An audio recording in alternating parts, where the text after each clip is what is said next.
On a night when the wind seemed to suspend the mountain's breath, a discreet glow rose on the horizon and, without announcement, cut through the darkness with ancient serenity.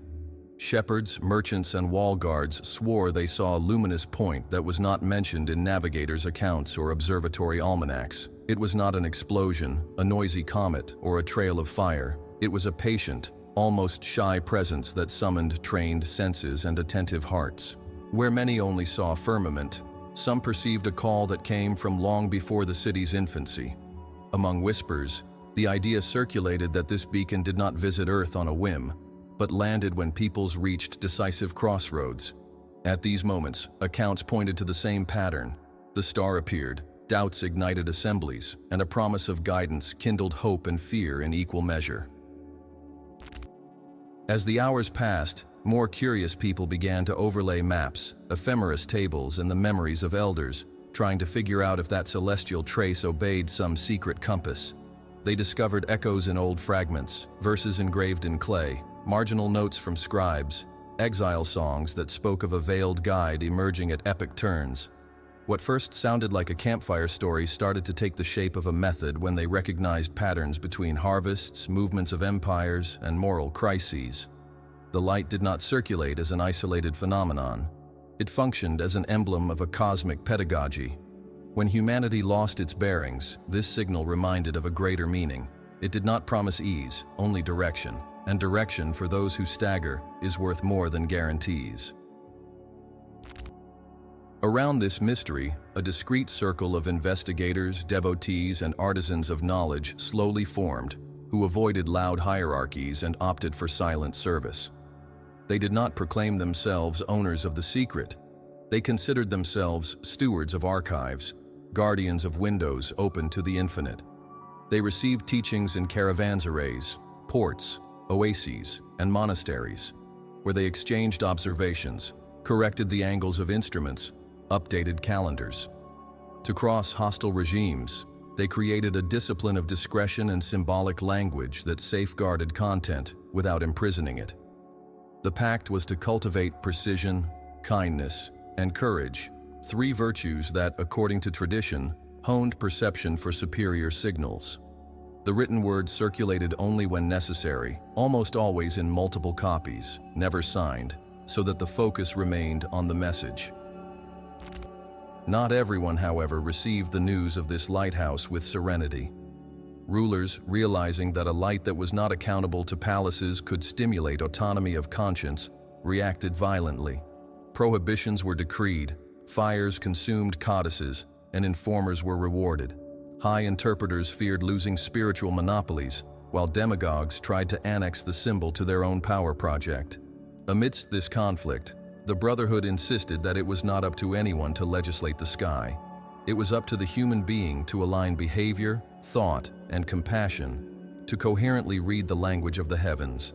And paradoxically, the more persecution, the more refined the care with each preserved clue became, because every detail could save centuries of effort. The question that ignited debates went beyond the desire for spectacular miracles and touched a deeper point. What if the Redeemer announced by so many traditions was less of a character and more of an emerging cycle of consciousness?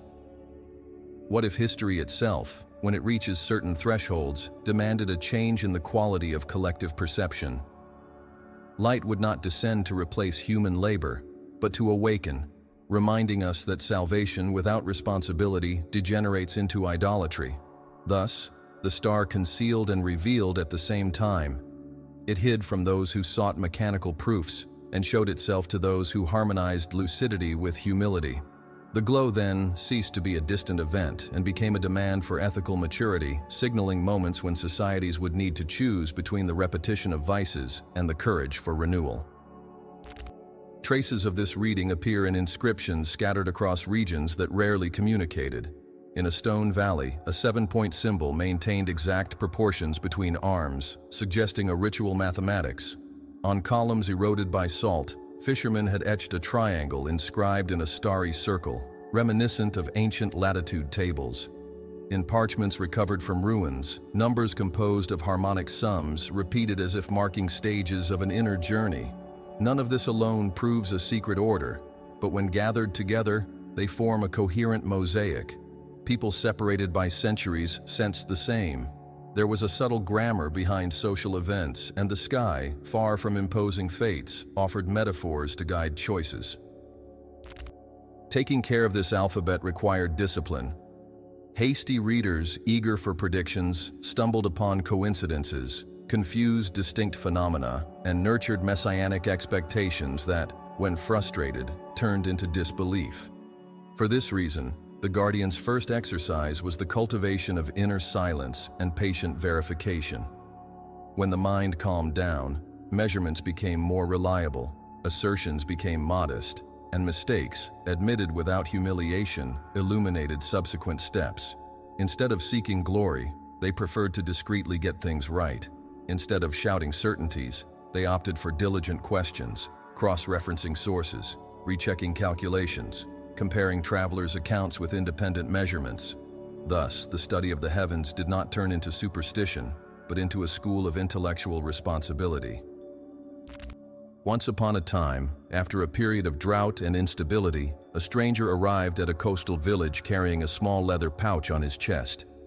Inside it lay a piece of parchment stained by time and sand, with enigmatic verses recurring at regular intervals. At first glance, it was merely ascetic poetry. Under slanted light, however, tiny marks appeared between the letters, as if a scribe had lightly touched the stylus, creating a second invisible text. When the signs were transcribed, celestial coordinates and dates aligned with tides emerged. The combination did not describe a physical destination, but a rhythm of preparation. Periods of retreat alternating with windows of action, like spiritual tides inviting people to raise internal walls against vanity and lies. Not everyone wisely welcomed that discovery. The ambitious saw an opportunity to raise movements centered on hasty promises, and would-be saviors began to proclaim in squares that the day of absolute change was marked on the calendar. History records the predictable outcomes: hysterias, small cults, sudden revolts, makeshift heroes who succumbed to the first breath of adversity. Over time, all that remained was ash. The silent circle, mindful of the lessons from the fall, reinforced their criteria. Signs do not legitimize vanity. The glow from above does not authorize the abandonment of justice down here. Based on this ethic, they returned the poem to the care of those who sought no stage, and discreetly resumed their task, to care for minds, words, and gestures so that the language of the firmament would not be hijacked by spectacle. Memories of other appearances told similar stories. In times of transition, entire communities saw the sky as a stage for disputes between rival gods, when, in fact, the real conflict took place within the human heart. The star did not fight for thrones, it demanded truth. There were accounts of nights when village councils would interrupt political discussions just to contemplate the glow, and from this contemplation, they would extract prudence for difficult decisions. The silent presence acted as a mirror, exposing the internal noise of each group. When leaders succumbed to pride, the point of light seemed to distance itself, not out of celestial whim, but because moral blindness impedes understanding. When reconciliations occurred, the firmament returned to being a slate for learning. Over generations, the Brotherhood consolidated a bundle of practical principles, always conveyed in short, almost confidential conversations. They discouraged slogans and urged sobriety. They reminded that those who see themselves as chosen often forget to serve. They recommended that, in the face of each new evidence, everyone should seek 3 independent confirmations: objective observation, the ethical effect on the community, and coherence with teachings of compassion. If any of these pillars were missing, it was established that the step should be suspended. This procedure, repeated with patience, created antibodies against manipulations, dismantled superstitions, and saved enthusiastic young people from precipices. From this discipline was born a more solid freedom, the ability to learn without being swept away by delusions. It was in this atmosphere that an ancient letter reappeared, saved from the centuries by anonymous hands. The page, marked by smoke, bore signs of having endured fires, displacements, and plagues. To the touch, the fibers creaked like old wood. At the top, a tiny star drawn with dark pigment replaced any signature. The text, in a serene tone, narrated a conjunction observed on a promontory where sea and desert faced each other. There, a small group had recorded angles, times, and inner sensations, describing an unusual sobriety. No one felt ecstasy. Everyone experienced clear clarity, as when dawn overcomes the fog without fuss. The missive did not give orders, did not feed sensationalism. It only invited to honor the truth above preferences. At the footer, a warning cut through triumphalist daydreams. The author reminded that the impulse to turn mystery into propaganda degrades everything it touches. The recommendation was simple and demanding: protect the flame without smothering it, provide light without humiliating those still groping, reject any use of the symbol to subjugate, divide, or profit. A kind of pledge was requested: do not allow the longing for certainties to numb critical consciousness. Do not allow caution to turn into cynicism. Balance, therefore, would be the result of a lifetime dedicated to the integration between contemplation and care for the fragile. This combination, the letter argued, measures the authenticity of any messianic expectation. If it does not produce compassion, it did not come from a high place. The message concluded with an intriguing hint. A passage stated that when a people lose ancient words to name the good, symbols return to knock on the door, not to prove the superiority of the initiated, but to prevent forgetfulness from devouring fundamental meanings. It was as if the firmament, noticing the shrinkage of human language, offered its vocabulary again. The star, in this context, served as a dictionary of silence and courage, teaching grammars that do not fit into slogans. Those who read carefully realized that the proposal was not to wait for a providential hero, but to engender in each everyday life gestures that reinforce care, honesty, and solidarity. Collective transformation would be born in this way, anchored in small and repeated choices. In the end, a seal remained adhered to the back, made of darkened resin and mineral powder. For a long time, no one dared to break it. It was speculated that there might be more precise coordinates inside, or names, or dates that had weathered storms hidden in codes. When the resin finally gave way, there were no trumpets or flashy promises, but a missing piece. A page was missing, right where there might have been a crucial clue. However, the very absence began to speak. Margins displayed watermarks in the shape of constellations, and an irregular line pointed to an ancient port, as if someone, in a hurry, had left a draft at the last moment before fleeing. The enigma once again called anyone who wished to press on to gather courage, patience, and listening, because the path, as if. Long before the charred letter reappeared, anonymous guardians had been watching over the vault with the patience of centuries. On the terraces of ziggurats, clay blocks received nightly carvings that recorded winds, eclipses, tides, harvests, and palace upheavals, creating a living memory between sky and ground. The craft required discipline and humility to observe, record, compare, wait. When the clouds gave way, the zenith returned predictable patterns and discrete surprises, and the observers learned that omens without ethics become superstition, whereas measurements coupled with sobriety turn into collective wisdom. There, the possible hidden star appeared as a reminder of a pact. The cosmos does not compel, it invites. It offers language to those willing to listen with a clear mind and a clean heart.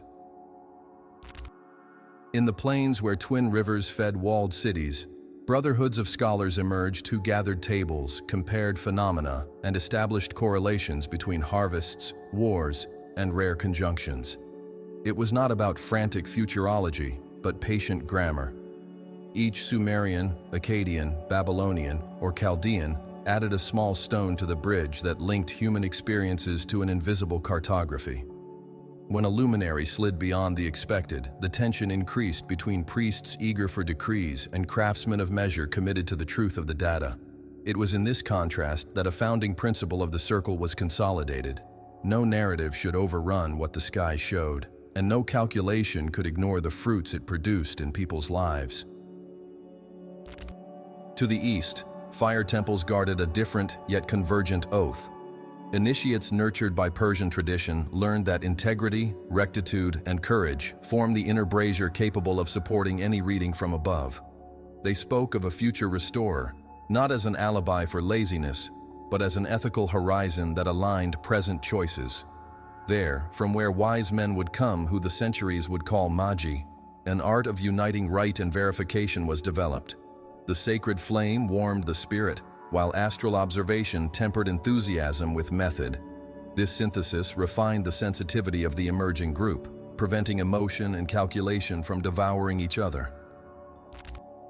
Meanwhile, in the Western Axis, songs of exiles preserved names of justice and promises of return, recording the longing for an anointed one who would restore meaning and equity. Prophets who denounced oppressions also celebrated mercy, reminding that fidelity without compassion turns into stone, and compassion without truth turns into mud. These poems, prayers, and laments crossed centuries, lodging themselves in family memories, scribe schools, and discreet assemblies. The dialogue between Messianic hope and the discipline of reading the firmament brought different lineages closer, turning the apparent contrast into fertility. On one side, vigilant ethics. On the other, attention to the signs. In the center, the responsibility of not turning promise into an instrument of domination. The caravan corridor, stitched together by oases, fairs, and monasteries, functioned as a university without walls. Crepes, papyrus, fabrics, resins, and spices traveled alongside ideas, and between business and hospitality, apprentices exchanged alphabets, myths, techniques, prayers, and measuring devices. At makeshift tables under leather canopies, narratives were refined, errors corrected, dialects compared. From this melting pot, a cross-border sensitivity was born. The star, when it appeared, belonged to no empire, reminding us that legitimate light never submits to flags. The embryonic Brotherhood realized that its survival would require just that, to remain light as a traveling merchant and stable as a guardian monk. To the south and to the north, other layers were added to the tapestry. In cities bathed by ancient seas, architects erected obelisks that marked solstices, and Hellenistic astronomers translated the sky into refined mathematics. Catalogs, primary lenses, rudimentary sighting instruments, debates about causes and freedom emerged. The deterministic temptation took the stage. If everything resolves into orbits, what role is left for human discernment? The Brotherhood responded firmly and gently. Curves do not dismiss consciousness. Calculations do not legitimize cruelty. The celestial alphabet, they asserted, mirrors the rhythms of life but does not absolve wrong choices. Thus, they balanced precision with compassion, tempering the allure of control with the humility of those who serve. To survive under suspicious eyes, the circle had to develop layers of language that seemed like ornamentation but held keys. Weavers hid constellations in cloak patterns. Potters etched tiny dots inside bowls. Illuminators camouflaged numbers in arabesques. Singers taught intervals that marked eras. Cryptography, far from being a whim, was a shield against persecutions and against the vanity of exhibitionism. This skill trained generations to hear the unsaid, read margins, deduce trails from absence. And as a virtuous side effect, it refined moral antennas, because those who learn to see subtleties avoid noisy extremes. A certain crossing remained in memory as a convergence milestone. A caravan, a blend of merchants and pilgrims, reached a discreet terrace where a modest observatory rose above rocks speckled with lichens. There, a fire priest's heir, a scribe trained among psalms and laments, and an astronomer accustomed to measuring shadows in solar courtyards met. Under a clear sky, they compared data, consolidated an ephemeris notebook, and for the first time, drew a stellar mandala where cycles, virtues, and daily practices formed a single body. It was not a closed manual, it seemed more like a map for walkers, with clear passages, nebulous areas, and reminders that read, observe, care, serve. From this meeting sprouted a small set of vows that over time would define the identity of the group. The first, no sign justifies harming the innocents. The second, no reading is exempt from patient verification. The third, no knowledge belongs to the individual. Everything is returned to the common good. These were simple and demanding commitments, repeated in meetings that rarely exceeded half a dozen people. They protected the circle against recurring temptations, manipulating announcements for political gain, using sacred language as a scepter of control, succumbing to the rush to shorten internal processes. Thus, the nameless order advanced, preferring silent coherence to fame. Even so, Clashes were not lacking. Religious authorities and rulers were bothered by people who would not be co-opted by pomp or decrees. Courts summoned scholars, intermediaries tried to buy papers, sentinels invaded libraries. In a soberly remembered episode, an observer was accused of sowing panic by refusing to bless a military campaign using the argument of an eclipse. Instead of blindfolding themselves with fear, the companions duplicated copies, dispersed files, and from then on began to operate as a network without a visible center. The purpose remained to preserve a method that combined moral haughtiness and technical rigor, protecting the flame without turning the flame into a banner. Over time, a specific item gained the aura of a pivot. A map painted on parchment with rare pigments, secured by a mixture of egg white, resin, and salts. Powdered lapis lazuli, ground cinnabar, sifted soot, and almost invisible traces of gold made up the surface where delicate lines connected bright points to virtues, vices, harvest times, and periods of withdrawal. On discrete edges, ancient hands had inserted prime numbers as locks that made counterfeiting difficult. It was not an oracle. It was a plumb line for consciences and communities. Those who studied it with humility came away less arrogant, more attentive to the suffering of others, and the need to adjust ambitions to reality. Before each long journey, there was a rite of simplicity that prepared beginners for the weight of the task. Water in clay basins to remember fluidity, salt to evoke boundaries, shared bread to celebrate interdependence, silent breathing to settle the inner turmoil. Then the map was mentioned, never fully displayed. Instructors asked everyone to keep 3 questions in the pocket of their heart. Does what I see produce compassion? Does what I propose stand the test of time? Does my interpretation serve the collective or feed my vanity? This examination, practiced as a habit, was worth more than the drawing itself, because without this inner curvature, any symbol becomes a fetish. The transmission never relied on grand temples. Wells of caravans arrays, barns, porches of simple houses, sterns of boats, scribes' workshops served as classrooms. Small portions of the map were copied onto narrow strips, rolled up, sealed with modest signs, and distributed through different routes. If one part was lost, another would survive. If one link gave way, the chain would not break. This strategy, learned amidst schisms and storms, allowed the work to cross civilizational breaks without being contaminated by sectarianism. The nameless school knew its fragility, and therefore did not risk everything in a single vault. However, fate enjoys testing those who promise loyalty. During a tumultuous crossing, a storm stole boxes, sank books, scattered ink cases, and swept away boards where instruments rested. When the sun reappeared, a crucial fragment of the pigmented parchment was missing, precisely the one that, according to marginal notes, described a rare alignment associated with profound reforms. What remained was a skewed line pointing to an ancient port and diluted blue stains like dissolved memory. The circle understood that the loss did not nullify the path. It merely demanded another round of patience, crossings, and courage. Thus, a new displacement was prepared towards forgotten records and distant workshops, where perhaps lay the key that time insisted on hiding under layers of salt, sand, and silence. Dawn rose over the ancient port with a silence that seemed to separate the layers of the calendar itself, as if the tide pulled not only the water, but also the minutes, revealing hidden shores. The group set up instruments, opened salt-stained notebooks, and before any calculations, recalled the principle that had guided them since the desert. Freedom does not bow to fatalism. The discreet glow high above did not dictate destinies. It offered guidance for mature choices. From this premise, they drew a simple circle on the ground and placed marks within it that represented long, medium, and short rhythms, repeating to themselves that any interpretation that steals responsibility transforms wisdom into superstition. They realized then that time does not run like a straight arrow, but pulses like an attentive heart, alternating expansion and contraction. Vast epochs define the moral landscapes of generations. Intermediate junctures signal social remodelings. Brief cycles remind us of habits that demand immediate revision. When the celestial emblem reappears, it does not open magical portals. It points to demanding crossings. This reading denied the rush of the agitators and returned sobriety to the villages because it taught to differentiate legitimate enthusiasm from imprudent euphoria. Thus, the lighthouse up there became a ruler to measure maturity, and each community learned to ask itself, what kind of people are we becoming?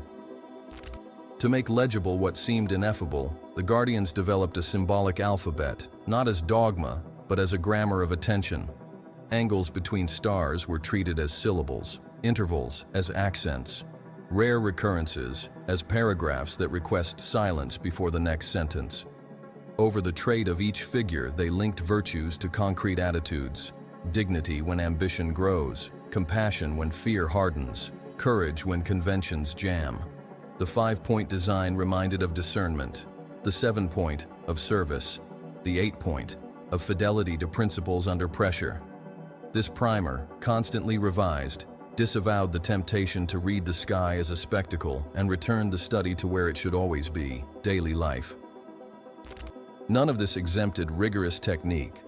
They used gnomon for shadows, rudimentary astrolabes, bronze rulers, stretched linen threads, sand to level surfaces, rings that marked heights, everything tested, noted, compared. If a record was off, they would return to the beach, repeat measurements, correct angles, discard enticing hypotheses when the numbers so demanded. The method accepted mistakes, but punished vain stubbornness. A copy was never enough. 3 independent records served as a minimum standard. The priority was the integrity of the process. Without it, any symbolic beauty would lose its foundation and turn into noise. From this school emerged an ethical commitment that permeated every written line. Empirical verification, human impact, and coherence with compassion formed a tripod. A prophecy that fostered contempt would be rejected, no matter how brilliant it appeared. A calculation that authorized violence would be discarded, no matter how elegant it seemed. A reasoning that protected only the interest of a few would be undone, no matter how convincing it sounded in tribunals. The oath was to serve the truth, especially when it contradicted personal preferences. Over time, this vow shaped character and consolidated a discreet reputation. When the elders of the circle signaled prudence, villages tended to listen to them. A certain observation became a case study. On a rocky promontory, under a clear atmosphere, a rare alignment of visible luminaries and slower bodies appeared. The panorama, instead of generating apocalyptic clamors, suggested gradual reforms: revision of weights in trade, new faces on councils, care for orphans during transition years, encouragement to schools that educated weary adults. No sentence promised an instant miracle. The memorial produced the next day simply stated that times of convergence require humility to correct courses and courage to maintain commitments when applause diminishes. This note, preserved without a signature, circulated not as an order but as an invitation. In view of this material, a disagreement erupted that almost broke the silent pact. One of the youngest, eloquent and impatient, argued that it was time to announce the phenomenon in squares, raise flags, publish manifestos. For him, the world needed clarity and urgency. The response, firm and gentle, took days. The elders recalled shipwrecks caused by premature alarms, showed reports of panic that ruined crops, told stories of leaders who used myths to enforce obedience. In the end, it was agreed to communicate through humble means: community councils, dialogues with artisans, letters to teachers, support for widows, moderate credit to small farmers. The light from above calls for clean hands, not drums. Another crucial lesson stemmed from the decision to translate technical language into accessible words. Terms such as parallax, right ascension, declination, and synodic orbit were replaced whenever possible by everyday expressions: apparent distance rise in the firmament, path inclination, periodic reunion. This translation did not impoverish science. It freed people from the dependence on infallible interpreters. When populations understand basic concepts, charlatans lose ground. The fellowship accepted the risk of honest simplification, preferring to lose the aura of mystery rather than fostering intellectual servitude. Instead of temples for initiates, a field of continuous learning was created. At the heart of this pedagogy was the distinction between omen and programming. The symbol points to possibilities, it does not decree inevitabilities. The human gesture, repeated consistently, shapes outcomes. If a people read the sky and reduce the other to an object, they have betrayed their reading. If a village welcomes orphans, regulates the market, protects forests, and honors the time of retreat, it has opened doors for hope to gain tangible density. The lighthouse does not replace the journey. It functions as a compass in confusing terrain. In this understanding, the announced Redeemer ceases to be an isolated figure and begins to designate collective maturity embodied in practices that dignify common life. With this foundation, they developed calendars that were not limited to holidays or harvests, but included times for listening, days for repair, weeks of intergenerational study, cycles of redistribution. Workshops taught simple accounting to vendors, cost logic to fishermen, mediation arts to leaders, emotional care to grieving families. In each phase, a question guided actions. What gesture embodies loving justice now? When stars approached patterns associated with disruptions, solidarity networks were established to cushion impacts. When signs suggested expansion, investment was made in instruction, arts, and community gardens. The high communicated with the ground in the language of service. Even so, the temptation of the shortcut haunted the crossroads. In a certain wealthy village, charismatic preachers turned a rare celestial encounter into a spectacle, sold amulets, promised automatic deliverances, and fueled personality cults. The consequence came quickly: debts, resentment, distrust among neighbors. The Brotherhood intervened without fanfare. They proposed transparent audits, reconstructed account books, rescued children sold as symbolic payment, reopened a library closed out of fear, and reinstated discussion circles where wounds could find name and balm. When the glow from above was again seen as an invitation to repair, the square regained serenity and the economy began to turn with less ostentation and more decency. In recording each episode, the Guardians reinforce the reminder that correct readings are recognized by their fruits. Where the symbol is honored, fanfare decreases and responsibilities grow. Some stop exploring, others cease to idolize, and everyone learns to wait with work in their hands. In this atmosphere, an old oath gained new words. No interpretation will be used to humiliate.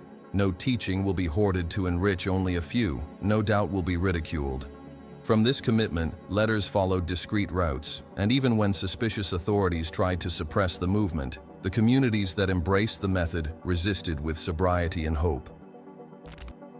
At the sunset of that study season, the mandala drawn in the sand received its final revision. Stronger lines connected virtues to concrete decisions. Subtle arrows indicated boundaries. Small shells marked healing stages, and an empty space reminded of the mystery that no equation can solve. The sea would erase all the work during the night, returning the ground to its usual appearance, but what mattered was already stored in notebooks and, above all, in trained consciences. The group departed, knowing that the next road would bring disputes, accusations, fissures, and severe tests. Yet, there was no discouragement. The silent light, high above, continued to point the way, and each step in the dark affirmed the conviction that would sustain the coming years. True readings flourish when humility, rigor, and care walk together. The rumor about the mandala on the beach spread through alleys until it reached council rooms, where restless chiefs saw in the sky allies or adversaries according to the convenience of the throne. A decree, dry as archive dust, ordered inspections in libraries, interrogations of teachers, surveillance over scribes. In the name of order, guards searched vaults, tested lamp ink, smelled parchments, arrested messengers. The circle, accustomed to blowing embers without making smoke, reacted by collecting signs, dispersing notebooks through opposite routes, and converting open meetings into courtyard, kitchen, and road conversations, where trained eyes recognized discreet nods.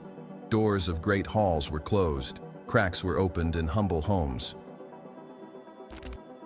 In the transition between empires and kingdoms, religious upheavals intensified patrols, and words that once signified hope became ammunition. Councils disputed dogmas while markets feared panic.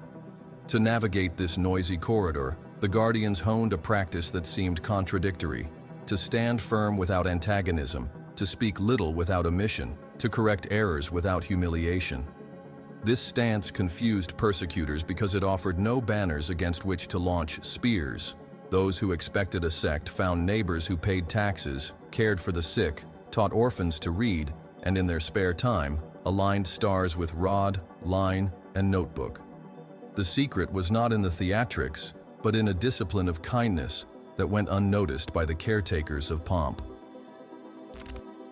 With the eyes of power prowling around scriptoria, the Brotherhood adopted layers of invisibility.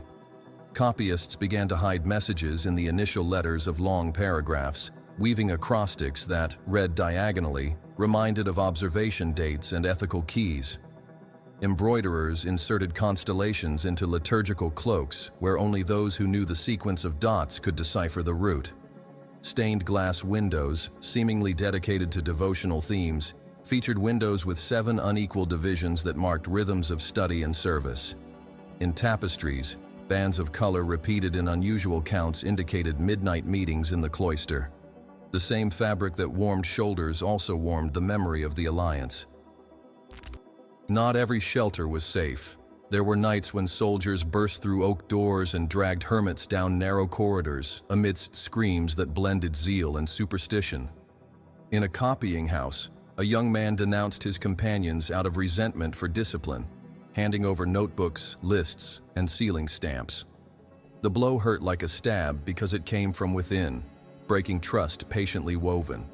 To not crumble, the survivors disassembled roots, remade signs, abolished the dependence on names, and instituted the principle that each cell would only know what was necessary. Not out of paranoia, but out of respect for the risk. From then on, no file traveled whole. Everything began to be replicated in portions, spread across neighborhoods and monasteries, so that the loss of one would not destroy all. It was in this atmosphere that a monastic network with no visible center was consolidated, made up of silent inns, barns converted into workshops, gardens that fed those who copied throughout the early mornings. Pilgrims functioned as flesh and blood couriers, carrying sealed scrolls between covers of chant books hidden under double bindings. A bell rung out of time was a warning of danger. 2 candles lit in the window indicated a clear path. A shell hung on the doorframe asked for patience. In each place, the same rule: no face would become indispensable. Thus, the work became less brilliant and more durable, less genius and more communal, as befits works that aim to survive storms and trends. Cryptography has matured beyond letters and colors. Tables with prime numbers were associated with psalms, so that by quoting a specific verse, the messenger could transmit a key without uttering a cipher. Chants alternated irregular beats that signaled pages, lines, columns. Drafts of illuminations had seemingly defective spaces that, with the correct ruler, revealed angles and times. No method was enough alone. Together, they created redundancy that tired impatient pursuers. Instead of challenging power with bravado, the Brotherhood chose to spend their ingenuity on what has always been their strength: meticulous attention, active humility, never give up patience. Despite so many shields, the internal moral tension did not disappear. In brief assemblies without pulpits, discussions revolved around how far to go, when to yield, how to respond to slanders, what to do with requests for protection from disapproved leaders. Some wanted absolute harshness. Others feared that inflexibility would confuse the method with pride. The consensus that emerged was old and always renewed. What strengthens compassion remains. What feeds vanity ceases. What protects the vulnerable continues. What massifies consciousness is rejected.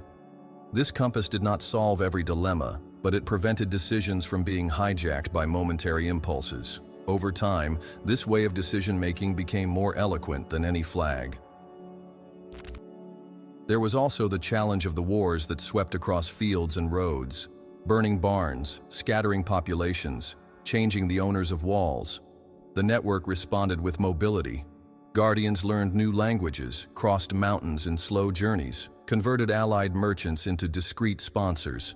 In busy ports, they learned to buy paper under false names, to camouflage inkwells among spices, to hire the transportation of boxes labeled as candles when, in fact, they were disassembled shelves from libraries.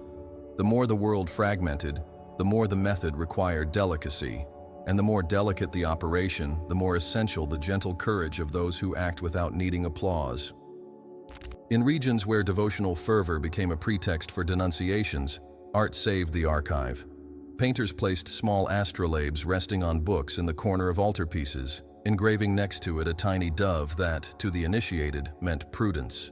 Sculptors carved thin slits on the back of columns and there drew constellations as one would draw leaves. Architects aligned courtyards with specific sunrises, making shadows a clock that only spoke to those who knew the dial. It was not about conspiring against anyone, but about protecting what did not belong to a few. Beauty became a cocoon, and within it, memory weathered the winter of intolerance.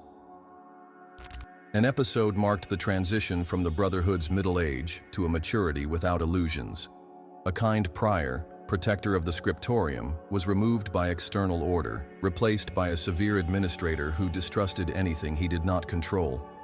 Within a few months, the permission to copy uncatalogued books expired, visits began to be screened by soldiers, and investigators demanded study lists. Faced with the siege, the network did not resort to open confrontation. It retold its own mission in simple language, sent letters to villagers reminding them of the bread shared in times of hunger, reactivated reading-teaching workshops for widows, and opened makeshift clinics for the injured. The insistence on serving gradually disarmed suspicions. The reform lost momentum. The administrator was transferred. No triumphs, only continuity. In this back and forth, news sailed like a silver fish under dense waves. In a noisy warehouse, among barrels of wine, bales of wool, and boxes of instruments, an old map merchant had reportedly received years ago sheets covered with hard-to-shine pigments, resins, and tiny strokes. He couldn't read the content, he only recognized the quality of patient hands. On the margin, there were watermarks with stars opened in 7 arms, and he swore the pages would have been saved from a fire in a coastal library. The rumor reignited what the heart of the circle had learned to call sober hope, not empty exaltation, but a firm will to investigate. The detachment practiced during pursuits thus became readiness to travel. They chose messengers with different skills, those who could negotiate without fuss, those who could understand dialects, those who could remember long lists by heart, those who could draw quickly, those who could maintain serenity under pressure. The departure was silent, like all departures from the Brotherhood. There were no speeches, only short hugs, bread wrapped in cloth, whispered blessings. Behind them remained the living network, guarding routines, workshops, gardens, reading rooms, with the same care given to plants that grow slowly. Ahead, a labyrinth of docks, markets, cranes, cars, mixed words, smells of pepper, oil, and sea air. Upon touching the stone of the dock, the travelers felt in their bodies the vibration of the place where worlds intersect. The sea sparkled with stories from afar, and the streets posed questions that no one answers at once. Who guards what? Why? For whom? In makeshift stalls, old merchants recounted deeds of pilots, filled cups, quoted exaggerated dates, laughed loudly.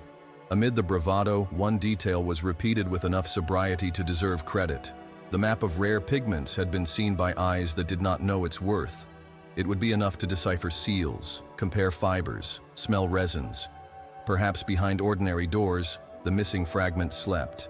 And if it slept, its awakening would require the same as always: patience, clarity, and work. Because in the end, the art of survival was never hidden pride, just a name for persistent loyalty that, even when pursued, continues to pave the way for the flame that, one day, will burn again in the heart of the commercial port. The trading post bustled like a heart on the edge of the sea, pulsating voices, cries, footsteps, masts, cranes, and the scents of resin and spices. Among stalls with nautical charts, measuring devices, and rusted compasses, the map merchant maintained a wooden cubicle with double locks, where he hid merchandise that didn't fit into hasty bargains. When the conversation, patient as the tide, arrived at the subject of the parchment with pigments of rare shine, he raised his eyebrows, weighed the silences, and finally opened a drawer imbued with salt. A bundle emerged, wrapped in thick fabric, sealed with old wax marked by a worn seal, a 7-armed star, almost faded, resisting erosion. Under the oblique light of an oil lamp, Dense colors awoke, blues reminiscent of groundstone, cinnabar reds, extremely fine gold traces, and a resinous scent that held secrets of distant workshops. No fanfare, just the clear sensation that there lay a piece that time tried to devour but couldn't. The guardians examined fibers, weighed grammages, sniffed the edges, touched the surface with the tip of their finger as if touching the skin of a skittish animal. Under tracing paper, lines intersected at gentle angles, and small numbered marks, almost invisible, suggested precise calculations and hands trained in precision. A test with distilled water revealed stains of old glue. Another reading, under low flame, highlighted filigrees in the form of minimal constellations. At the footer, tiny letters, almost whispered, mentioned a fire in a coastal library, the hasty escape of a copyist, and the promise that part of the set had been sent for refuge beyond the strait. The handwriting boasted no names, but the composure of the stroke betrayed a careful school that preferred coherence to applause. Everything confirmed the suspicion that fragment belonged to the family of the lost pigmented map. The negotiation avoided clinking coins.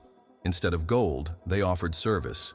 The old merchant needed order in his books, corrections of measurements, repairs on instruments, reliable news about less dangerous routes. On days of quiet work, they lined up columns of debts, trimmed quills, reset the axes of astrolabes, replaced cracked glass, polished brass, breathed life back into the workshop, wrote letters to distant creditors, brokered deals. In the end, when trust replaced distrust, and the shared bread proved that there was no greed, the man saw in the group more than buyers. He recognized people who did not idolize goods, but revered the value of an honored word. Thus, the bundle changed hands without humiliating arithmetic, under the guarantee that it would be studied with reverence and returned in copies to whoever wanted to learn. They returned to a secluded room and prepared the table like a research altar. On the surface, they spread vellum for support, oil lamps with low flames, very fine brushes, a simple lens, water, alcohol, shavings of mineral powder, small weights to prevent curvatures. Then, they took a breath, fell silent, remembered the ancient vow, truth, compassion, rigor, and only then did they unravel the fabric. The pages revealed cartographies that married seas, winds, currents, and skies. Wind roses with asymmetrical petals marked seasonal variations. Diagrams drew noon shadows at different latitudes. Dotted lines indicated calm stretches where prudence is worth more than haste. At the center, a starry mandala connected points of the firmament to concrete virtues. Patience in the calms, fairness in the markets, care for the weak during periods of tension, study in seasons of abundance. The sky taught the route, ethics, the port. However, there were secrets upon secrets. A faint palimpsest, only visible at a precise angle, suggested previous writing. With an almost dry brush, they gently applied a solution and saw faded letters emerge, describing guides to recognize unknown stars to the north and, above all, to the south.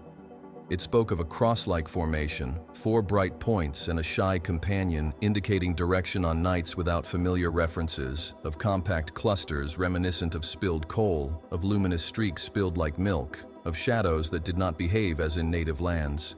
Whoever wrote it knew skies that many Europeans had never seen, confirming journeys, exchanges, dialogues with pilots who carved routes beyond established maps. The Codex was a bridge between scholars' workshops and navigators' decks. Aboard vessels that dared to explore new horizons, pilots taught the guardians to listen to the sea as if reading a psalm. They explained the languages of sails, the whistles of the wind, the murmurs of the hull, the omens of clouds. In return, they received tables of star heights, ways to align instruments more securely, advice on when to retreat without losing honor. The encounter produced a mutual ethic. Sailors gained precision, scholars lost arrogance. On clear nights, constellations not catalogued in northern schools appeared. Tilted crosses, inverted fish, small crowns, discrete tracings that, to attentive eyes, expanded the celestial grammar. Crews learned to ask questions, and the Brotherhood, faithful to the method, returned questions calmly, so that curiosity did not degenerate into superstition. At the same time, Continental cities were bustling with workshops where engravers, typographers, mathematicians, artists, and philosophers polished lenses, adjusted presses, fine-tuned compasses, compared shadows. It was as if the world decided to mature all at once. Books multiplied, discussions ignited taverns, schools invented curriculums, senates experimented with reforms, patrons sponsored laboratories, and, along with the explosion of novelties, the risks of scholarly vanity grew. The Brotherhood navigated through these environments with the caution of someone crossing a crowded market, carrying a vase of oil without spilling a drop. They took advantage of the emerging technique, learned from artisans of measurement, lent rigor to imagination, but did not succumb to the delirium of superiority. The star, they remembered, does not supply thrones, it consciously guides the journey. The inner leaves of the Codex displayed an almost playful ingenuity. Certain pages, when folded according to discrete marks, composed diagrams whose reading required the reader to rotate the paper under the light as if dancing with the flame. Others, aligned to the solstice, revealed hidden numbers projected by tiny cutouts. There were series with prime intervals, as locks against forgeries. In the margins, notes in a different hand warned, "Do not believe without verifying, do not fear to correct, do not use to dominate." Upon deciphering a passage that described rare convergences, the Guardians realized that the prophecy did not speak of fatality. It indicated seasons of reform in which brave communities, if prepared, could build justice without waiting for heavenly licenses. The text pointed to concrete challenges: straighten scales, protect orphans, educate adults, prune privileges thick as ivy. Suitors emerged interested in buying what is priceless. A shipping magnate, aspiring to be a showcase saint, offered patronage, swearing loyalty while probing how to annex the symbol to the family crest. At banquets, he exalted himself while talking about pious missions funded with monopoly profits, intending to extend tentacles dressed in devotion. The circle listened, thanked, refused, and prepared an honest replica for inconvenient visitors, a beautiful facsimile, enough to feed vanities without exposing the original. There was no malice, there was protection. The copy would satisfy appetites for prestige. The real piece would continue to travel as it always has, in modest covers, under the care of people who prefer service to decorations. In parallel, contact with laboratories refined the art of measurement. Lens craftsmen showed how light bends in polished glass. Attentive observers noted phases, shadows, winding paths that dismantled rigid schemes and gave way to bolder models. At long tables with weights and measures, hypotheses were discussed, evidence was gathered, preferences were discarded. The Brotherhood learned new words without becoming imprisoned by them, and facing the temptation to turn novelty into dogma, they repeated the ancient melody. Science without humility becomes tyranny. Devotion without criticism turns into fanaticism. The balance, always fragile, required daily discipline. There were no diplomas for this. There was practice. The heart of the manuscript was nicknamed Flame, not for rhetorical effect, but because it warmed without consuming. The metaphor became a ritual. With each relevant study, an oil lamp was lit next to the text, as a reminder that clarity requires fuel, work, patience, generosity. The gentle fire prevented the room from freezing in dry erudition, reminding that every letter serves common life or serves nothing. Over time, the application of celestial grammar to daily life expanded. Advice for justice in fairs, transparent agreements between guilds, microcredits for bankrupt artisans, night schools for widowed mothers, urban gardens irrigated with water from remade wells. Each step was small, verifiable, measurable, and after months, communities noticed less noise, more trust, less pillage, more cooperation. The symbol was proven by the fruit. When the rumor about discrete reforms sparked curiosity, predictable accusers emerged. Some called the group superstitious, others skeptical, some subversive, a few naive.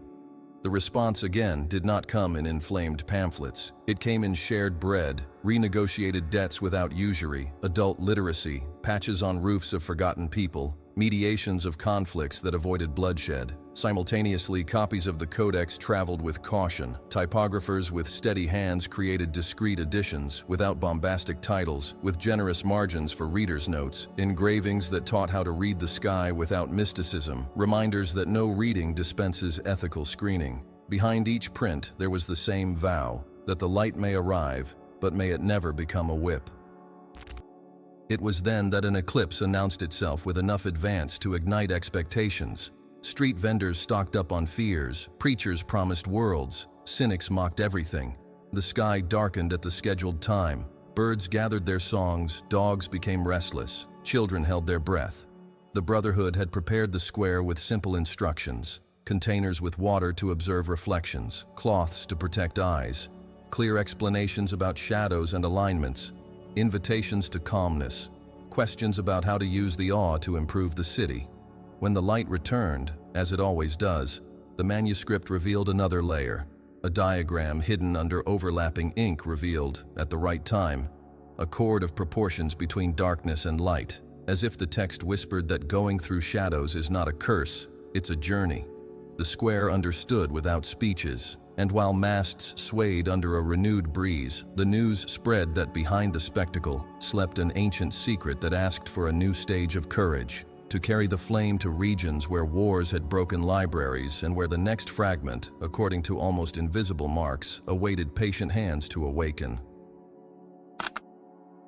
The century ignited engines and burned beliefs with the same flame, inaugurating workshops, factories, arsenals, publishing houses, laboratories, fervent parliaments, and streets that demanded bread and voice. And under the metallic noise of the new gears, the Brotherhood realized that the star demanded a different discipline. Stained glass windows, acrostics, and caravan routes were no longer enough. Now, the world calculated speeds, distilled substances, galvanized wires, printed manifestos, organized militias, secularized oaths. The language from above was at risk of becoming an academic ornament or a fairground superstition, and neither extreme served the purpose.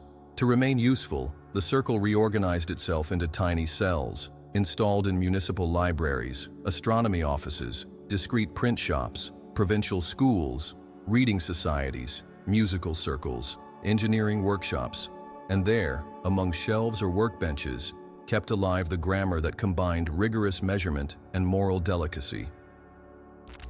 Philosophical movements promised total emancipation through instrumental reason alone, while others, offended by such profanity, retreated to warlike trenches.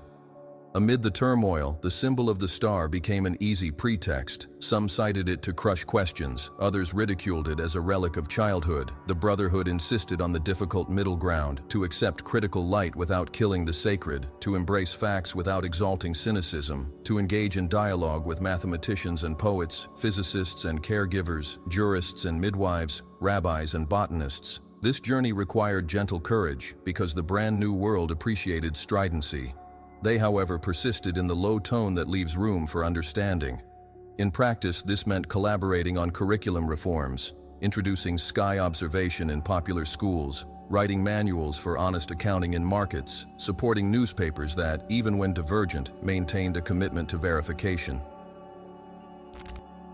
Wars swept maps, burned villages, forced migrations, created orphans on an unprecedented scale, and with them came the dark side of technique, extermination logistics, hypnotic propaganda, administration of cruelty with an efficient facade. Amid this whirlwind, the Guardians exchanged noisy heroism for persistent care. They became librarians hiding catalogs under innocent titles, teachers rewriting censored passages to save meanings, translators keeping seized archives alive, typographers running clandestine notebooks with fair price tables, nurses inventing hygiene protocols in makeshift shelters, engineers converting metallurgy workshops into stove factories for refugees. While cannons spoke loudly, silent seeds of humanity were sown in devastated soils.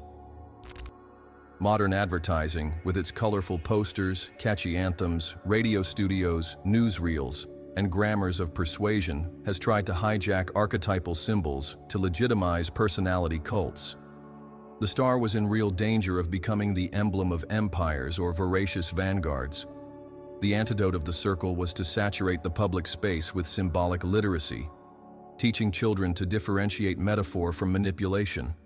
adults to recognize fallacies, community leaders to establish councils with rotation and transparency.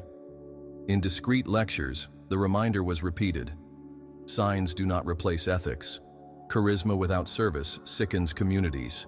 Efficiency without compassion manufactures elegant disasters. Each season of collective delirium, the network invested in small reading clubs, school radio workshops, elementary science labs, urban gardens, community savings boxes, all operationalized with visible accountability. Universities have grown in prestige and bureaucracy, providing fertile ground for unlikely alliances. Orbit researchers, statisticians, language philosophers, historians of religions, labor sociologists, pioneering computer scientists, all, in certain corridors, have crossed paths with people from the Brotherhood and noticed an affinity in method, care with data, respect for doubts, search for human consequences. From these encounters were born informal chairs, evening seminars, dense correspondences signed by pseudonyms that changed with the season. The network learned to use periodicals without becoming enslaved to them, to explore bibliographies without succumbing to the fetishism of citations, to advocate for peer reviews without allowing occasional orthodoxies to suffocate legitimate questions. The fight against fraud and in favor of corrections became routine, not scandal. While nations rehearsed revolutions, restorations, dictatorships, and democratic experiments, the industrial economy profoundly altered life rhythms.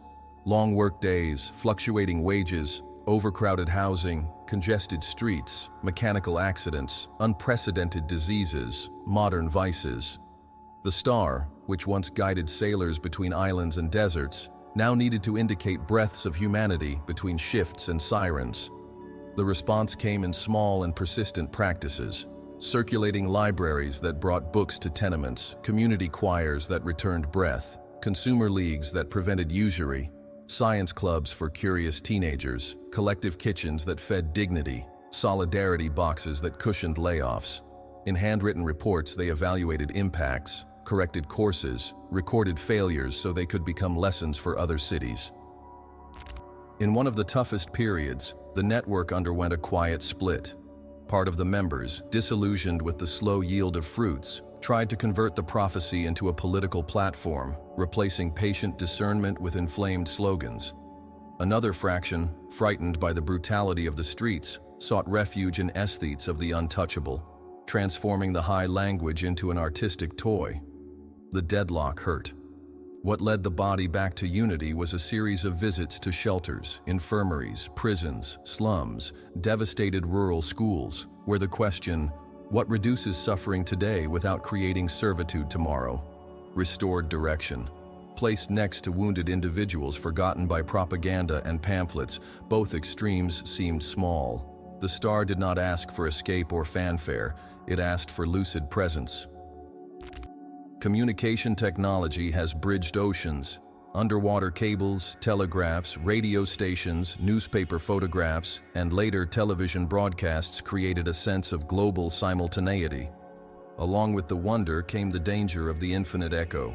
Lies traveled fast, panics multiplied, moral fads were born and died within weeks.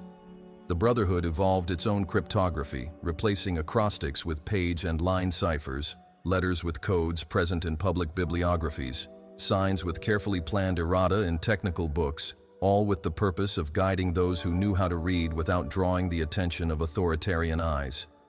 In parallel, they started workshops on informational hygiene, teaching how to check sources, time emotions, delay clicks, compare statistics, respect contexts.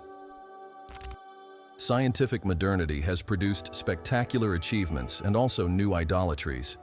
It was tempting to believe that numbers by themselves would redeem humanity. The Circle fought this fantasy by reminding in classes and notebooks that quantification without ethical qualities reproduces injustices with more polish. Statistics need compassion. Diagrams require prudence. Laboratories demand humility before reality. There was no contradiction between telescopes and prayer, between calculation and poetry, between jurisprudence and mercy. There were dangers when one dimension expelled the others in the name of method purity. Therefore, the network cultivated small liturgies of sobriety, moments of silence before meetings, public acknowledgments to those who admitted mistakes, insistence on publishing corrections with dignity, simple parties to celebrate good data serving decent policies. Two wars amplified by industrialization forced exiles, suitcases with books, flutes, notebooks of formulas, family photographs, recipes, maps, stamps, coins, crucifixes, mezuzahs, rosaries, amulets, diaries, tools, everything crossed borders. The Brotherhood escorted knowledge with the same reverence with which it escorted people, taking care that the crossing did not crush delicacies.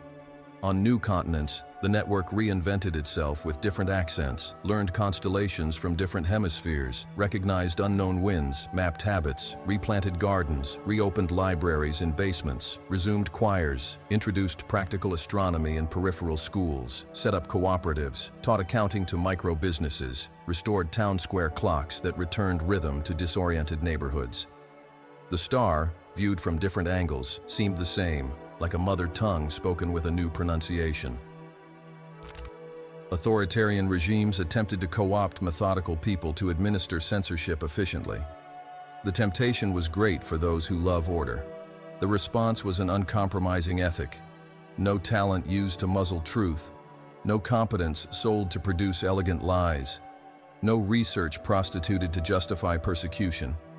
Some paid with their jobs, exile, imprisonment. Others with prolonged anonymity. There were no showcase martyrs. There were hidden loyalties that kept pieces of civilization standing. When the dust settled, archives reappeared, tools relearned to measure without overseers on their shoulders. Newspapers returned to publishing corrections without fear of censors' fury, and libraries once again could whisper to the ears of curious children.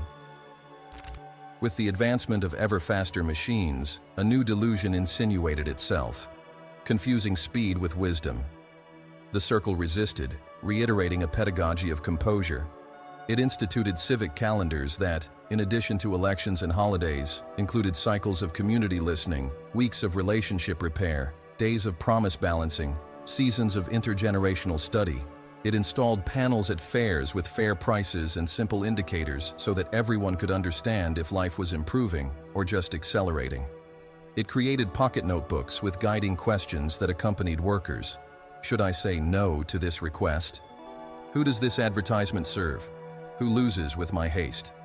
What does my reading of the sky ask of me now in terms of concrete care? The star, thus, kept its feet on the ground. At the end of a weary era, when radios broadcast marches and equal silences, an erratic emission, almost a whisper over the noise, crossed oceans and reached distant ports where the network had been re-established. It brought no slogans, nor detailed instructions. It was a simple code, distributed at intervals that matched an old pattern of the Guardians. Those who knew how to listen gathered discreet people in small rooms, closed windows, unrolled maps, compared figures, smelled papers, opened old notebooks, and understood. A rare alignment was approaching, not to crown vanities, but to summon inner cleansing and transparent public reforms. The call asked that the Brotherhood learn then to live in a world where information would multiply like dust in a desert, and where the hunger for meaning would run alongside attention markets. On the other side of the frequency, the century of noise was being born. The electronic dawn blanketed cities and deserts with the flashes of relentless screens, and the ancient lighthouse, which once guided caravans from the horizon, began to vie for space with sleepless notifications. With every touch, the mind was pulled like an anchor thrown into shallow waters, and hope turned into a commodity that shifts its shelf according to the tide of collective mood. Chains of messages promised shortcuts, instant saviors, definitive maps for weary souls. Amidst this whirlwind, the Brotherhood understood that the challenge was not only in deciphering skies, but in distinguishing signal from echo, substance from froth, direction from vertigo. The emblem of previous eras remained faithful to its role, to remind that true clarity does not shout, it invites. To accept it, however, it would be necessary to regenerate the art of listening. The first adjustment was personal.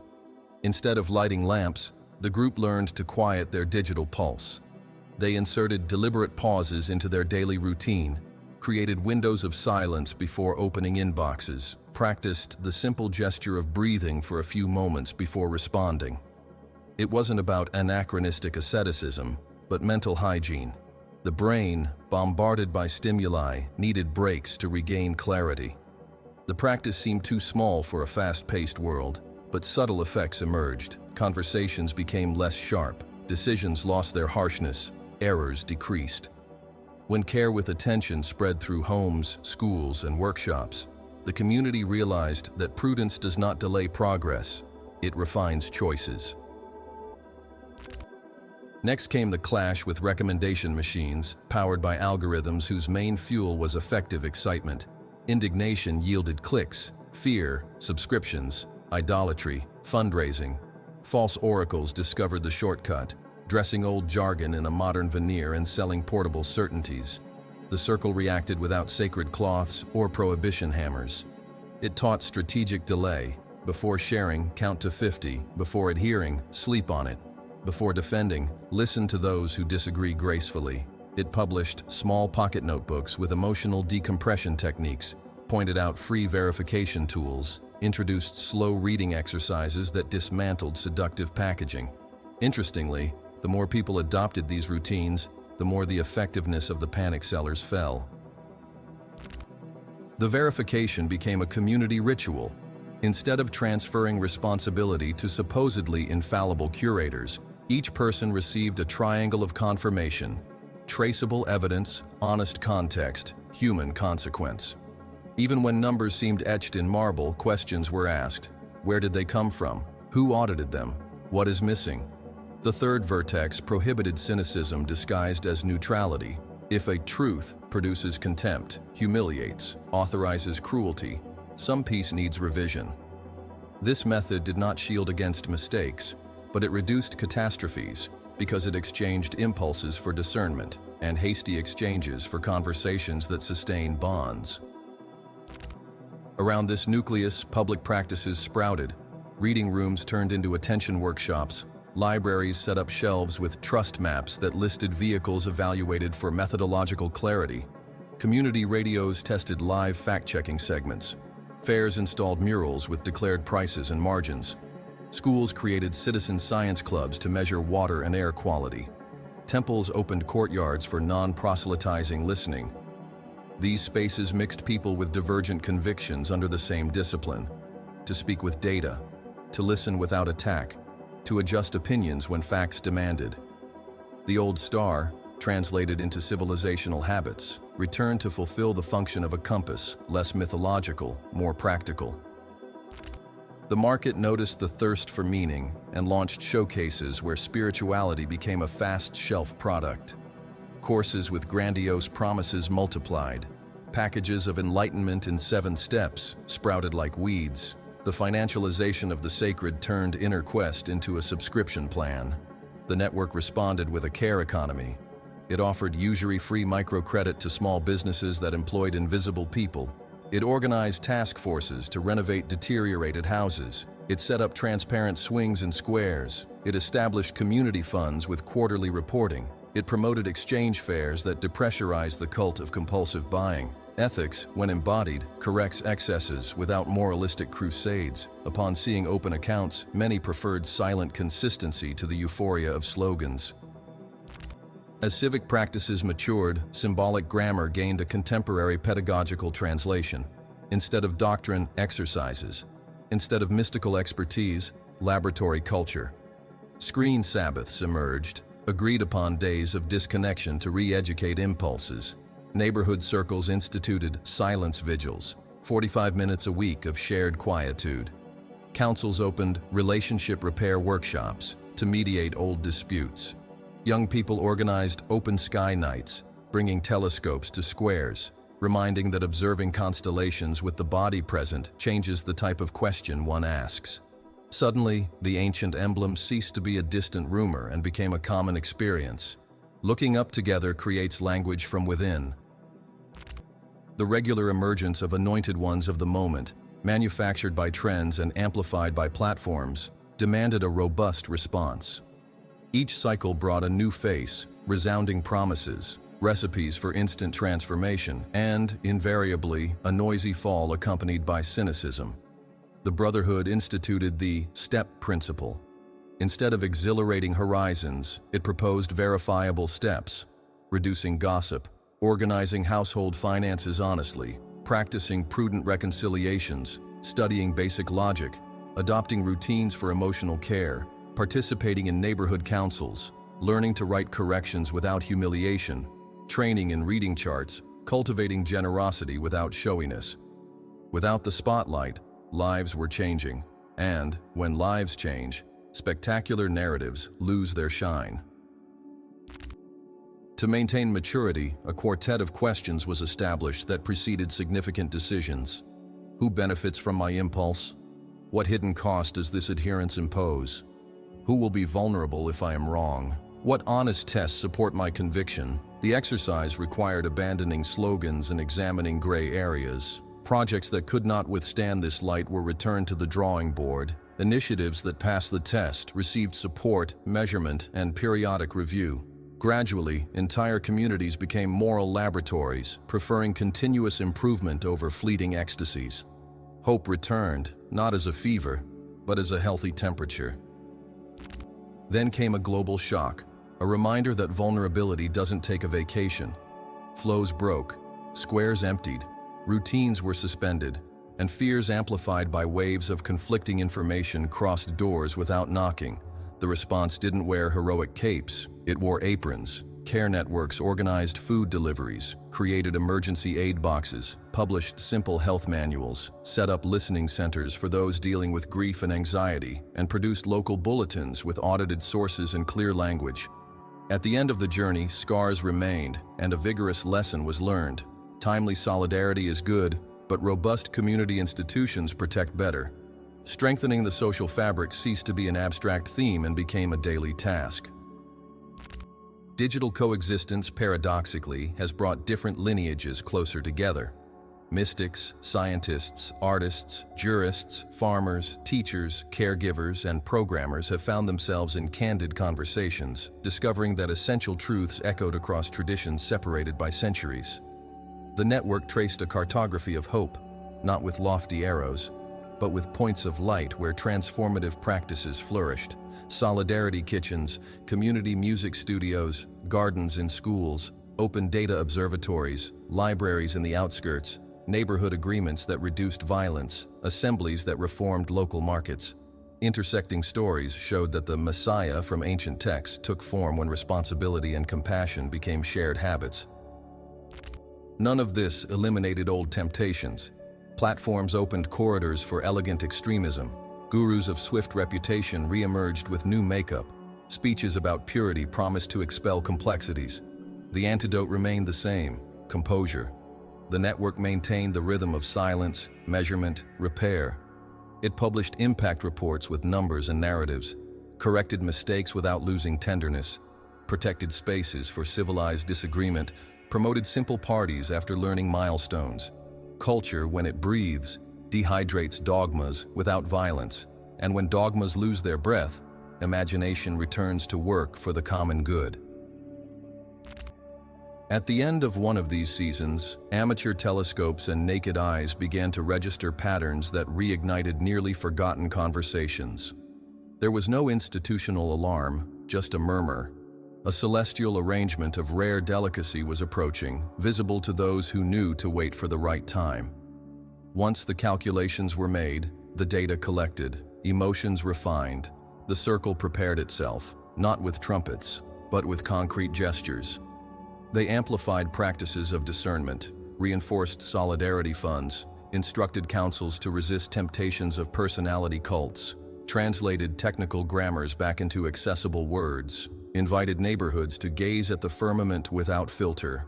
The ancient promise did not descend like a bolt of lightning, it emerged like an invitation. And as the rumor gently gained substance, the stage where testimonies, lineages, and experiences will converge to the most decisive question is approaching. Which proof, after all, matters when the transformation needs to be lived, not just recited? The chosen room was located at the crossroads of old paths and recent trails, on a hill surrounded by discreet trees and a stone courtyard that reflected a gentle glow in the afternoon. They arrived gradually, a rabbi with a hoarse voice carrying a worn notebook, a Sufi with eyes that smiled before her words, a monk with simple sandals and fingers stained with ink, an elder of indigenous tradition brought by her grandchildren, a philosopher accustomed to mending arguments, an economist who preferred pencils to spreadsheets, a midwife who collected lullabies, an engineer who took slow breaths before giving his opinion, young people of many accents, sailors, teachers, farmers, craftsmen, caregivers. There were no pulpits, credentials, stages, or spotlights. On low tables, fruits, bread, water, maps, telescopes, plain notebooks, chalk tablets. What for centuries had seemed like a rumor was taking shape in this meeting. Distinct lineages, converging without competing for trophies of truth, recognizing in the other a fragment of what each one had preserved. The stories began without preamble. A woman who ran a health center in a suburb recalled that, after adopting the steps suggested by the Brotherhood, brief silence before decisions, community auditing of stocks, weekly listening to mornings, public service maps, the lines decreased and verbal aggressions became rare. A fisherman told that, after care quadrants inscribed in a lunar calendar, tide setbacks ceased to be a tragedy and turned into a lesson. Nets didn't break as much, debts stabilized, fights at the docks cooled down. A teacher described his open-air night classes, improvised telescopes, the joy of teenagers identifying constellations without apps, and how this calmed the urgency of clicks. Each voice brought modest numbers, names, circumstances, admitted mistakes, recorded corrections. No Prometheuses, just people tuning life to the rhythm of principles cultivated like a garden. Then spoke a journalist who called himself a devotee of methodical skepticism. He came not to applaud, but to test. He toured neighborhoods, cross-referenced data, compared violence indicators, school dropout rates, indebtedness, infant mortality, trust in local councils. He published reports with open methodology, received criticism, adjusted tables. At the end of a season, he kept the initial question, "Where is the proof?" And he found the least spectacular and most solid answer he expected: persistent percentage drops, not sudden miracles; discrete reconciliations, not noisy reconquests; budgets with clear lines, not obscure donations; habit changes that outlive trends. "The evidence that convinces me," he said, "is repeated, verifiable, independent, and produces less humiliation, more dignity." The assembly nodded without applause, as if recognizing a familiar dish that continues to nourish. Stories of vibrant faith and honest skepticism were added together, and, at the meeting point between them, a consensus emerged.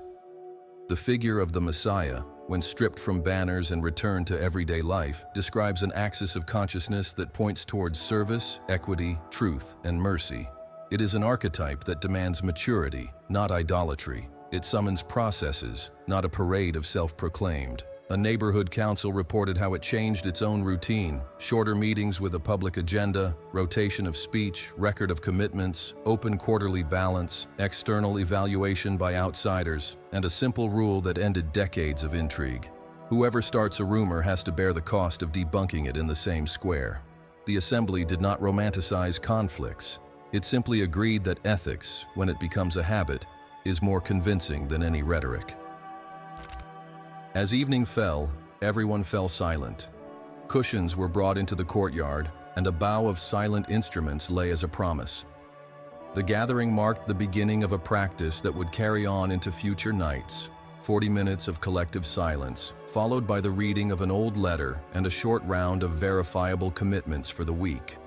No long homilies, measured commitments.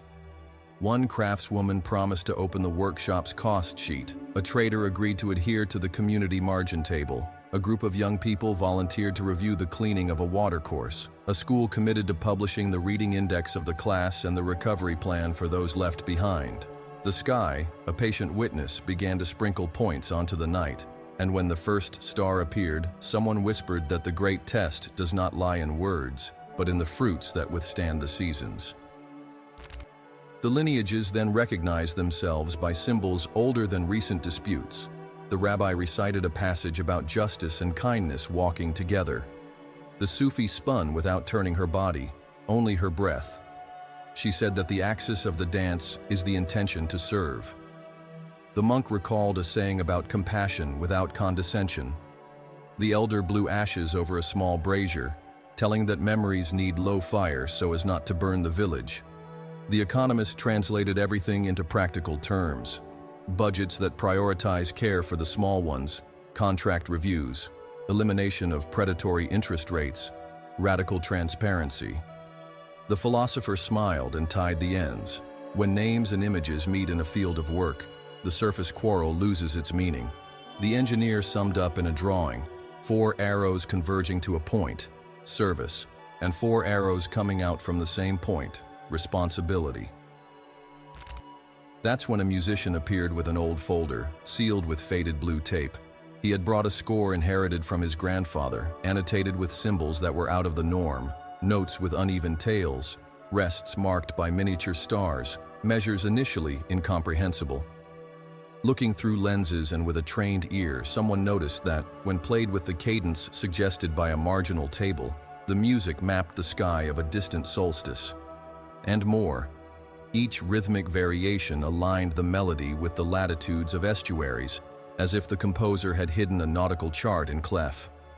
There were traces of a lost fragment of the pigmented Codex, transmuted into a song to bypass censors.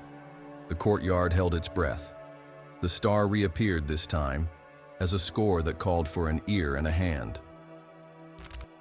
The discovery triggered study meetings. There was no rush, there was method.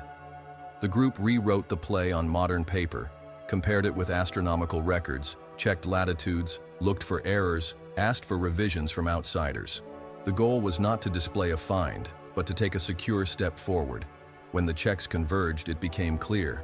The pauses indicated a specific port, a cove guarded by 2 cliffs, shadow of rocks in the morning, constant wind in the afternoon, an ancient village forgotten by the manuals.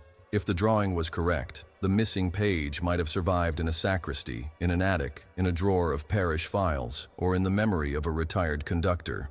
The assembly did not improvise caravans. It formed small groups with complementary skills and agreed on deadlines, reports, and community safety measures. The song pointed the way.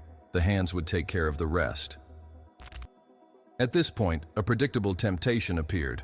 A charismatic celebrity, obsessed with likes, offered to amplify the message on his networks. He wanted exclusivity, demanded a logo, promised a series of revelations. He came with a camera crew, tattooed catchy phrases, brought sponsors. The response was sober. The meeting didn't need a stage, it needed composure. A group received him with coffee, presented the verification protocols, the practices of accountability, and the rule that no one speaks on behalf of everyone. The man grumbled, tried to impose an agenda, asked for secrets, but encountered walls of transparency and firm kindness. Without flammable material, his show deflated. The lesson circulated like a good wind. When the community sets criteria and maintains openness, snake charmers lose their venom. With the dust settled, work continued. Workshops taught impact assessment with accessible indicators. Local radios broadcasted short testimonials from ordinary people. Bakeries, markets, and fairs adopted posters with waste data and reduction plans. Schools put up on their walls, next to maps, simple charts of book readings per class and the progress of bond repair agreements. Groups of young people organized kindness patrols, focusing on problematic transportation spots. Community therapists started regular morning circles. Leaders of various faiths combined efforts in places where there was only competition for followers before. The proof was taking shape, not in the logic of miracles, but in the persistence of actions that resist fatigue and go through the season of easy promises.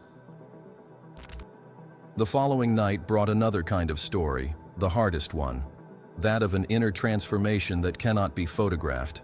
A man shared that he had broken a cycle of resentment against his brother after years of mutual accusations. A merchant narrated how she anonymously returned the extra money she had charged illiterate customers. A judge cried, admitting that the rigor of her position was distancing her from compassion, and decided to institute restorative hearings. A teenager apologized to his father for a lie he had maintained since childhood. A caregiver confessed that she needed help to keep from collapsing.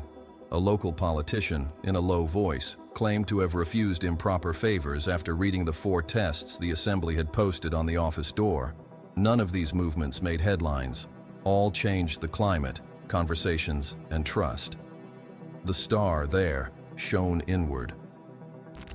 As the accounts echoed, the musician tuned the instrument and performed the piece once again. At the end, he left his hand suspended and, with one finger, pointed to a nearly faded note at the bottom, a 3-digit number with an overlaid dash. Compared to charts, it seemed to indicate an ancient calendar transcribed into a subsequent system. The sum pointed to the same port on the map, at a specific season of weak wind and generous tide. A codex carried by flight would have chosen, to hide itself, a place capable of promising silence and access. The hypothesis gained strength when the elder, recalling childhood stories, mentioned a chant used by women to mark seams that coincided with the rhythm of the score. The enigma was beginning to yield.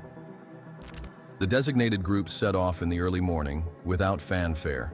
Those who stayed behind organized, as always, the everyday tasks, taking care of the sick, maintaining libraries, sustaining gardens, filling out reports, overseeing projects, preserving the rituals of quietude. The absence didn't become a spectacle, it transformed into a redoubled responsibility. At dawn, children arrived for class under a clear sky. Teachers pointed to the heavens before the alphabet, reminding that learning to observe strengthens judgment. In the square, price lists were updated aloud. In homes, bread recipes circulated along with messages about visits to the elderly. The gathering didn't dissolve differences, it put them to work, and under the hum of simple tasks, the oldest certainty was established. Prophecy only fulfills itself when it turns into care for people.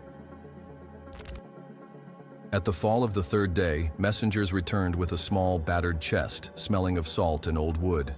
Inside, gnawed papyri, strips of fabric grouping leaves with dark resin, a leather envelope holding a piece of parchment with rare intact pigments, and, on the back cover, again, the nearly faded seal of the 7-armed star. There were no instructions, no choir, no trumpets. There was the concrete chance to reconstruct the design and, with it, the opportunity to consolidate the meaning of the promise. Not a spectacular coronation, but the final call to read, responsibly, the heart of the message. The courtyard held its breath for the 2nd time, and the assembly, in silent unison, understood that the next step would require something beyond skill. It would require the courage to assume, without subterfuge, the call contained in the light itself. The assembly waited for the doors to close and for the courtyard's murmur to dissipate, while skilled hands prepared the table where the chest would be opened as if it were a nest of fragile springs kept from the cold. The leather creaked, the wood released a salty sigh, and the straps tied with dark resin gave way one by one, exposing leaves stained by the salt of travels and by the dust of movements that history tries to hide. There was no outcry, just a collective breath that slowed down, as if each chest suddenly sought the same rhythm. Lenses, fine cloths, oblique light, distilled water, gentle solutions prepared with patience. Everything around seemed to form a discrete chorus, ready to receive what time had spared by a miracle of human persistence. When the first fragment was placed under careful light, the rare pigment reignited, drawing contours of a star that seemed at the same time map and mirror, compass and memory. The oldest hands led the preservation ritual, a gesture learned in many crossings. No rush, no eager fingers, no intrusive vanities. When applying microscopic brushstrokes, ghostly layers emerged as writings from those who whispered across centuries. Tiny letters, almost dust, lined up astronomical observations with notes on public conduct. Subtle curves connected celestial positions with times of withdrawal and eras of dialogue. Extremely fine lines brought tides of reforms, winds of delicacy, and seasons of repair closer together. In one corner, a marginal comment, the handwriting of another copist, warned that each reading should be checked against tangible fruits under penalty of losing the soul. It was as if the Codex, aware of the eternal risk of becoming a spectacle, had armored its heart with an ethics in filigree. The central design, now complete, revealed the seven-armed star not as an amulet, but as inner architecture. Each ray originated from a minimal circle, where an ancient word, hard to translate into a single term, gathered truth, compassion, courage, sobriety, justice, patience, service, into a single fabric.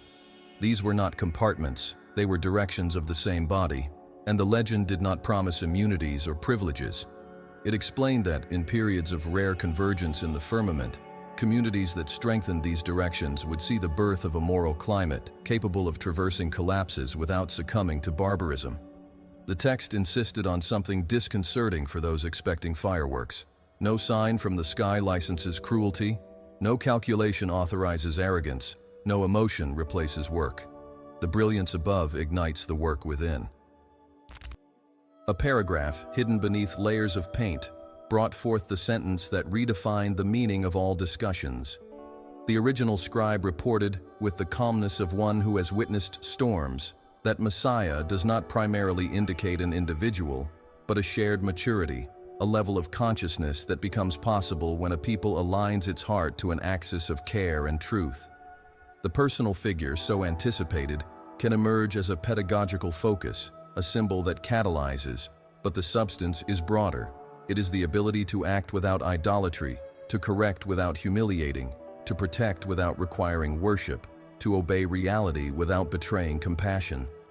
This understanding did not diminish hope, it refined it. Instead of anxiety over coronations, there appeared responsibility for harvests. Another layer, which revealed itself only when the page was tilted towards the sun, described a cadence of public times, not as a calendar of superstitions, but as a choreography of virtues. In periods of intense light, be careful not to go blind. In phases of shadow, pay attention not to succumb to despair. At the onset of expansion seasons, focus on instruction, transparency, and redistribution. On the brink of contraction, strengthen bonds, store grains, protect children, the elderly, and the sick. The manuscript narrated experiences of villages that thrived when they obeyed this music, not because stars command consciousness, but because humility before cycles teaches one to make mature choices. The secret was simple and demanding. Read the heights as a metaphor, and then translate that metaphor into everyday politics. A final excerpt, perhaps the most daring, suggested what to do with the page now rediscovered. It didn't ask for vaults, it demanded circulation. If this writing remains trapped, the note said, the salt that preserved it will turn into rust. The antidote against fetishism would be to make the content a common good, so that any village could copy it, study it, criticize it, test it, correct it, and above all, relate it to verifiable results in justice, equity, learning, health, coexistence, environment. Implicitly, the author prophesied the defeat of enchanters who tried to capitalize on the star. Where there is accountability and broad sharing, there is no stage for enduring charlatanism. This decision to open, however, came with a counterpart, accepting the wear and tear of seeing ideas disputed without losing gentleness. The announcement that the text would be published with methodological commentary, field stories, and impact indicators traveled through neighborhoods, ports, markets, universities, temples, schools, and, as expected, stirred up excitement, suspicion, irony, curiosity. Reading groups formed intergenerational circles, councils adjusted their regulations, markets tested transparent margin tables, neighborhood associations created open data audits. Community radios read paragraphs at dawn and asked for application examples. Courts tried to incorporate restorative practices. Seminars taught informational hygiene alongside practical astronomy. Urban gardens sprouted in vacant lots. Grief workshops learned to breathe together. The results were not earth-shattering, they were sustainable. A sign that prophecy, when it comes down to earth, prefers persistence to spectacle. They came, as always, good and bad critics. The former demanded rigor, requested longer time series, insisted on clear sampling methods, drew attention to biases, asked for comparison with control locations. The Brotherhood thanked them, made adjustments, published errata, changed practices where necessary, strengthened the habit of exposing vulnerabilities without shame. The others, interested in sterile confusion, tried to turn disagreements into holy war. They found no fuel because instead of dogma, they found visible work, inaccessible reports, discrete curves of declining violence, household debt under control, school attendance rising, confidence indicators increasing, avoidable cause mortality declining, and, above all, named stories of reconciliations generating virtuous circles. It was not a triumph of propaganda. It was the effect of many people pushing in the same direction. On the night marked by the alignment that had so fueled conversations, the city turned off some of its signs and ascended to the rooftops, squares, hills, docks, dirt roads. Amateur telescopes shared space with naked eyes. Children pointed out newly learned constellations. Elders shared memories of skies seen in decades of silence. Scientists patiently explained angles and shadows. Religious people chanted short prayers without disputes. Skeptics smiled freely, because nothing there demanded a capitulation of consciousness. At the precise moment when the brilliant arrangement revealed itself to those who knew how to wait, no delirium took over the square. A gentle clarity, like the one the copyist had described, rose from within tired faces. Not ecstasy, but lucidity. Not trance, but focus. Not a pyrotechnic miracle, but a call. Continue. As the days unfolded, what the texts had predicted, not as fate but as possibility, began to appear in places where grammar had become habit. A businessman returned lands obtained through illegal favoritism and publicly apologized. A board chairwoman resigned to correct imbalances and accepted rotation. A supermarket chain established a solidarity fund with mixed governance and external auditing. A cooperative forgave unpayable interest and reopened credit with financial education. A group of young people toppled the symbolic wall between rival tribes with a series of meetings mediated by trained individuals. A school, once feared for its failure, became a reference in reading by adopting a daily silence routine and intergenerational tutoring. None of this was instantaneous. Everything was measured, evaluated, corrected. And with each fruit, the term Messiah lost caricatures and gained depth. The Codex, then, was copied with art and sobriety, accompanied by pedagogical notebooks, field reports, evaluation guides, and, above all, explicit invitations for any community to adapt it without asking permission from anyone. The Brotherhood, seeing the work of centuries mature, resisted the temptation to turn memory into a throne. Guardians took the place that was always theirs, watchers of open windows, caretakers of archives, gardeners of habits. The protagonism, as the manuscript requested from the beginning, became that of ordinary people: parents, daughters, neighbors, accountants, midwives, craftsmen, scientists, teachers, leaders tired of shouting. The star, once a rumor, then a method, now breathed as culture. Still, a warning was etched in the footer for future generations. Cycles continue, temptations return, fetishes reinvent themselves. When fatigue strikes, resume silence. When the vain one presents himself as a savior, demand accountability. When haste asks for shortcuts, trust in the step. When violence dons a robe, return its limits. When a lie comes elegantly, ask it to show its fruits. The Messiah, the last line taught, will keep arriving each time a human group chooses maturity in the face of chaos, truth over convenience, service over narcissism. And if one day a face embodies these virtues, recognize it not by slogans, but because it teaches everyone to do the same, without centralizing the light that belongs to the entire body. The dawn that ended the long vigil did not bring trumpets. It brought warm bread and rediscovered work. Janitors opened reading rooms, market vendors adjusted scales, community therapists prepared the day's wheels, volunteers set up tables for late registration. Technicians fine-tuned radios that would broadcast at noon a passage of the text in simple language. Elders separated seeds for the next season. Young people, at last, taught grandparents how to access open data files. Teachers began the lesson by pointing to the sky and then to the notebook. The prophecy, after all, stood firm, not for having announced a spectacle, but for having summoned an entire people to become, with discipline and tenderness, a living star.